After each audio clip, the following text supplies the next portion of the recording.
ആദ്യത്തേതല്ല. കണ്ണൂർ സ്വദേശിയായ ഈ നസീർ എന്ന് പറയുന്ന ആള്, തടിയന്റെ ഇവിടെ നസീർ 2013 മുതൽ ജീവപര്യന്തം ശിക്ഷ അനുഭവിച്ചു വരുന്നു. ഇയാള് ജയിലിനുള്ളിലാണ് തീവ്രവാദ പരിശീലനം നൽകുന്നത് കുറച്ചധികം യുവാക്കൾക്ക്. ആർക്ക്? ജുനൈദ് അഹമ്മദ് എന്ന് പറയുന്ന ഒരു പയ്യന്, സൽമാൻ ഖാൻ. ഇവര് തടിയന്റെ അവിടെ നസീറിൽ നിന്നും ജയിലിൽ കിടന്ന് പരിശീലനം നേടിയിട്ട് വിദേശത്തേക്ക് കടന്നു. ജയിലിനകത്ത് തടിയന്റെ അവിടെ നസീറുമായി ബന്ധം സ്ഥാപിച്ച സുഹൈൽ ഖാൻ എന്ന് പറയുന്ന ഒരു പയ്യൻ, മുഹമ്മദ് ഉമർ എന്ന് പറയുന്ന ഒരു പയ്യൻ, സാഹിദ് തബ്രസ് എന്ന് പറയുന്ന ഒരു പയ്യൻ, സെയ്ദ് മുദ്ദസിർ പാഷ എന്ന് പറയുന്ന ഒരു പയ്യൻ, മുഹമ്മദ് ഫൈസൽ റബ്ബാനി, എത്ര പേര്? ഇവരൊക്കെ കുറ്റപത്രത്തിൽ ഉൾപ്പെട്ട ആളുകളാണ്. അപ്പൊ ഈ കേരളം ഈ രണ്ട് വിഭാഗങ്ങളും തീവ്രവാദ കേന്ദ്രമാക്കി മാറ്റാൻ ശ്രമിക്കുമ്പോൾ ഒരു ആരിഫ് മുഹമ്മദ് ഖാൻ കടന്ന് ചക്രശ്വാസം വലിച്ചത് കൊണ്ട് കാര്യമില്ല. ഒരു പക്ഷേ നമ്മളൊക്കെ പഠിക്കുന്ന കാലഘട്ടത്തിലും ഗവർണർമാരുണ്ടായിട്ടുണ്ട്. ആരിഫ് മുഹമ്മദ് ഖാന്റെ മുമ്പുള്ള ഗവർണർ ആരാണെന്ന് ചോദിച്ചാൽ എത്ര പേർക്ക് പറയാൻ പറ്റും? എന്റെ മക്കൾ ചോദിക്കും, കേരളത്തിലെ ഗവർണർ പോടുന്നു, അങ്ങനെ ഉണ്ടോ? അപ്പൊ കേരളത്തിൽ ഒരു ഗവർണർ ഉണ്ടെന്നും അദ്ദേഹത്തിന് മുഖ്യമന്ത്രിക്കും മേലെ പലതും ചെയ്യാൻ പറ്റുമെന്നും ഈ കേരളത്തെ ഓർമ്മിപ്പിച്ച ഒരു വ്യക്തി കൂടിയാണ് ആരിഫ് മുഹമ്മദ് ഖാൻ. അദ്ദേഹത്തോട് നിങ്ങൾ AKG ഒന്ന് കയറിക്കേ, സെക്രട്ടേറിയറ്റിൽ ഒന്ന് കയറിക്കേ. ശരി, ഇന്നേക്ക് 2 ദിവസം ഞാൻ അവിടെ ചെയ്യാൻ പറ്റുന്നത് ചെയ്തോ. SFI ബ്ലഡി ഗുണ്ടകളെ എന്ന് വിളിക്കാൻ ധൈര്യം കാണിച്ച ഒരു മനുഷ്യനാണ്. അപ്പൊ ഇങ്ങനെ ഒരുപാട് തീവ്രവാദികളെ ക്രിയേറ്റ് ചെയ്തു വിടുന്ന SFI-ക്കാരുടെയും PFI-ക്കാരുടെയും ഇടയിലേക്ക് ലഷ്കർ-ഇ ത്വയ്ബ എന്ന് പറയുന്ന ഭീകര സംഘടനകൾ പോലും നാണിച്ചു പോകുവാണ്.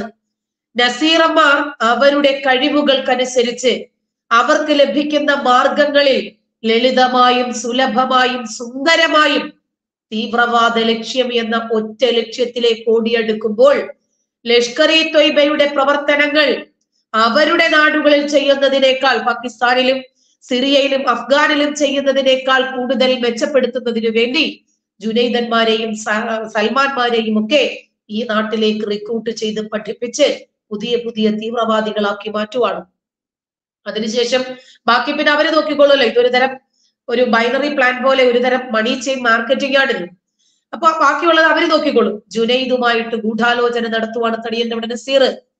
NIA ജനുവരിയിൽ 2024 ജനുവരിയിൽ പുറത്തിറക്കിയ പ്രസ്താവനയിലാണെന്നുള്ളത്. ജയിൽ മോചിതനായ ജുനൈദ് വിദേശത്തേക്ക് പോകുന്നു. ജയിലിനകത്തും പുറത്തും ലഷ്കർ-ഇ ത്വയ്ബയുടെ പ്രവർത്തനങ്ങൾ വ്യാപിപ്പിക്കുന്നതിനു വേണ്ടി ജുനൈദ് വിദേശത്ത് നിന്ന് തന്റെ കൂട്ടാളികൾക്ക് പണം എത്തിച്ചു കൊടുക്കുന്നു. ഫിയാദീൻ എന്ന് പറയുന്ന ഒരു ആക്രമണം നടത്തുന്നു. കോടതിയിലേക്കുള്ള വഴിയില് പോലീസ് കസ്റ്റഡിയിൽ നിന്ന് രക്ഷപ്പെടാൻ നസീറിനെ സഹായിക്കുന്നതിനു വേണ്ടി ആയുധങ്ങളും വെടിക്കോപ്പുകളും ഗ്രനേഡുകളും വോക്കി ടോക്കികളും ഈ കേരളക്കരയിൽ എത്തിക്കുന്നു. കാരണം ബാക്കി കേരളക്കാര് നോക്കിക്കോളും, അവർക്ക് അപാരമായ ചങ്കുറപ്പാണല്ലോ, ബാക്കിയൊക്കെ അവര് നോക്കിക്കോളും. ആക്രമണത്തിന് വേണ്ടി പോലീസ് തൊപ്പികൾ മോഷ്ടിക്കുന്നു, ഉണ്ടകൾ മോഷ്ടിക്കുന്നു, ഗണ്ണുകൾ മോഷ്ടിക്കുന്നു.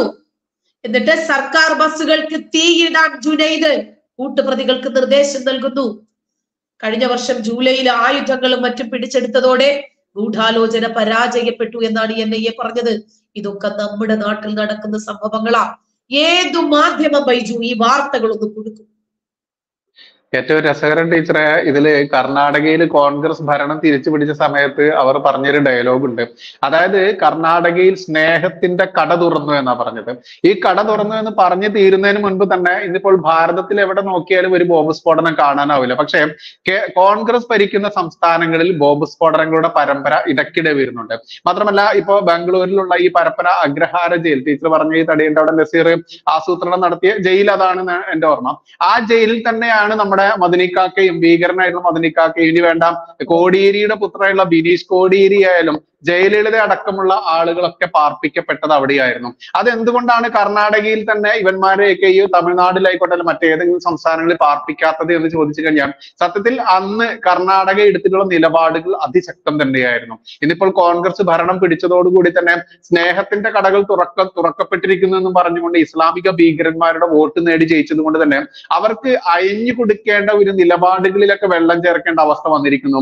ഇത് തന്നെയായിരുന്നു സത്യത്തിൽ ഈ പറയുന്ന സിദ്ധരാമയ്യ എന്ന് പറയുന്ന ഈ ചങ്ങാതിയായാലും കോൺഗ്രസിന്റെ ഏത് ഭരണാധികാരിയായാലും ആ ഭരണാധികാരികളെ ഇന്നിന്റെ ഈ യുഗത്തിൽ നമ്മളൊന്ന് പരിശോധിക്കുകയാണെങ്കിൽ കൃത്യമായിട്ട് അറിയാൻ പറ്റും. ഇത് തന്നെയായിരുന്നു ഭാരതം ഒന്നടങ്കം ഭരിച്ച സമയത്തും കോൺഗ്രസ് ചെയ്തുകൊണ്ടിരുന്നത് എന്നുള്ളതിന്റെ.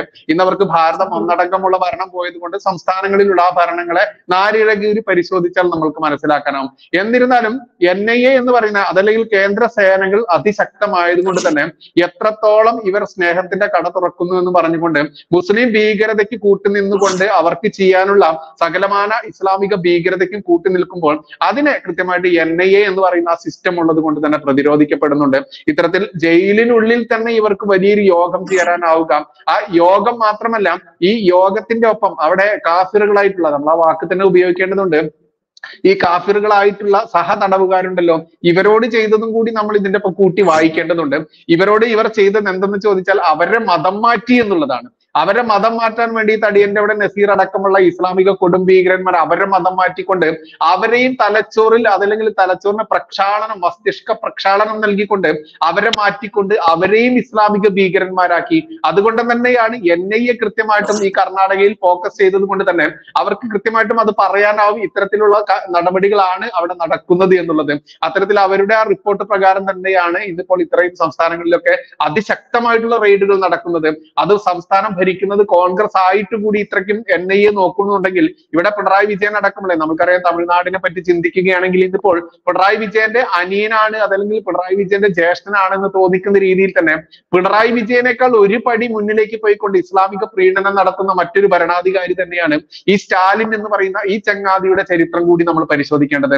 അവിടെയും അവർ കൃത്യമായിട്ട് ഫോക്കസ് ചെയ്തിരിക്കുന്നത് ഇസ്ലാമിക ഭീകരരെ തന്നെയാണ്. ഇപ്പോൾ കഴിഞ്ഞ മാസമൊക്കെ ഞാൻ കോയമ്പത്തൂർ പോയ സമയത്തൊക്കെ ഈ കോയമ്പത്തൂരിലെ ഉക്കടം എന്ന് പറയുന്ന ഒരു പ്രദേശമുണ്ട്. എവിടെ നമ്മുടെ കേരളത്തിലായിക്കോട്ടെ നമ്മുടെ നാട്ടിൽ അങ്ങോളം ഇങ്ങോളമുള്ള ഇസ്ലാമിക ഭീകരന്മാർ കൊടും ക്രൂരത കാട്ടിയിട്ടുണ്ടോ, അവരെ പിടികൂടുന്നത് കണ്ണൂർ പോലെയുള്ള കേരളത്തിലെ ജില്ലയാണെങ്കിൽ ഈ തമിഴ്നാട്ടിൽ വരുന്നത് ഉക്കടം പോലെയുള്ള സ്ഥലങ്ങളാണ്. അവിടെ നോക്കിക്കഴിഞ്ഞാൽ കൃത്യമായിട്ടും ഹൈന്ദവ ക്ഷേത്രങ്ങളുടെ നടുവിൽ കൃത്യമായിട്ട് ഇപ്പൊ 2 ക്ഷേത്രങ്ങളുണ്ടെങ്കിൽ അതിന് നടുവിൽ ഒരു പള്ളി എന്ന രീതിയിലേക്ക് ഇന്നിപ്പോ കേരളത്തിൽ കാണുന്ന രീതിയിൽ തന്നെ അതിക്രമിച്ചായാലും വേണ്ടില്ല, അടിച്ചമർത്തിയിട്ടായാലും വേണ്ടില്ല, ഈ പാവം പിടിച്ച ഇന്നിപ്പോൾ ന്യൂനപക്ഷമാണോ ഭൂരിപക്ഷമാണോ എന്ന് സംശയിക്കുന്ന രീതിയിലേക്ക് കേരളത്തിലും തമിഴ്നാട്ടിലും മാറിയിട്ടുണ്ട് എന്ന് സംശയിക്കാവുന്ന ആ വിഭാഗത്തോട് ചെയ്യുന്ന ആ ക്രൂരത കൂടി നമ്മളിവിടെ പരിശോധിക്കേണ്ടതുണ്ട്. എന്തായാലും തമിഴ്നാടായാലും കർണാടകമായാലും കേരളമായാലും മറ്റ് കോൺഗ്രസ് ഭരിക്കുന്ന സംസ്ഥാനങ്ങളായാലും ഈ പറയുന്ന നമ്മുടെ BJP ഭരിക്കുന്ന സംസ്ഥാനമായാലും കൃത്യമായിട്ട് എവിടെയാണ് കൃത്യമായിട്ട് രാജ്യസ്നേഹികൾ എന്നുള്ളതും എവിടെയാണ് രാജ്യദ്രോഹികൾ എന്നുള്ളതും കൃത്യമായിട്ട് അറിയാനുള്ള ഒരു അവസരം കൂടിയാണ് ഈ ആധുനിക കാലത്തെ യുവജനതയ്ക്ക് കൂടി എന്നതും കൂടെ കൂട്ടിച്ചേർക്കാനുണ്ട്. തന്നെയല്ല ബൈജു, ഇപ്പൊ കോൺഗ്രസ് കർണാടകയിൽ അധികാരത്തിൽ വന്നതോടെ അവർക്ക് കുറച്ചുകൂടി എളുപ്പമായി. കാരണം നമ്മുടെ കേന്ദ്രം കോൺഗ്രസ് ഭരിച്ചാണ് ഈ നാട് പാകിസ്ഥാനെ വെല്ലുന്ന രൂപത്തില് ഒരു ഭീകരവാദ രാജ്യമാക്കി മാറ്റാൻ അവർ തയ്യാറെടുത്തത്. കാരണം മൗനി ബാബയെ പോലെയുള്ള ആളുകളാണ് ഭരിച്ചിരുന്നത്. അവർക്ക് പ്രശ്നമില്ല, അവർക്ക് അധികാരം കിട്ടിയാൽ മതി. ഈ നാട് ആര് കൊണ്ടുപോയാലും അതവരുടെ വിഷയമല്ല. നമ്മളെ സംബന്ധിച്ചിടത്തോളം ആരധികാരത്തിൽ ഇരിക്കുന്നു എന്നതല്ല നമ്മുടെ വിഷയം. നമ്മൾ സുരക്ഷിതരായിരിക്കണം. നമ്മുടെ രാജ്യത്തിന്റെ അതിർത്തികൾ സുരക്ഷിതമായിരിക്കണം. ഭരണഘടന അനുസരിച്ച് പ്രവർത്തിക്കണം. ഈ രാജ്യത്തെ ജനങ്ങളെ എല്ലാം തുല്യമായി കാണണം. ജാതിയുടെയും മതത്തിന്റെയും അടിസ്ഥാനത്തിൽ, പോപ്പുലേഷന്റെ അടിസ്ഥാനത്തിൽ, വോട്ട് ബാങ്കിന്റെ അടിസ്ഥാനത്തിൽ യാതൊരു വിധത്തിലുമുള്ള ഡിസ്ക്രിമിനേഷൻ ഇല്ലാതെ അവരെ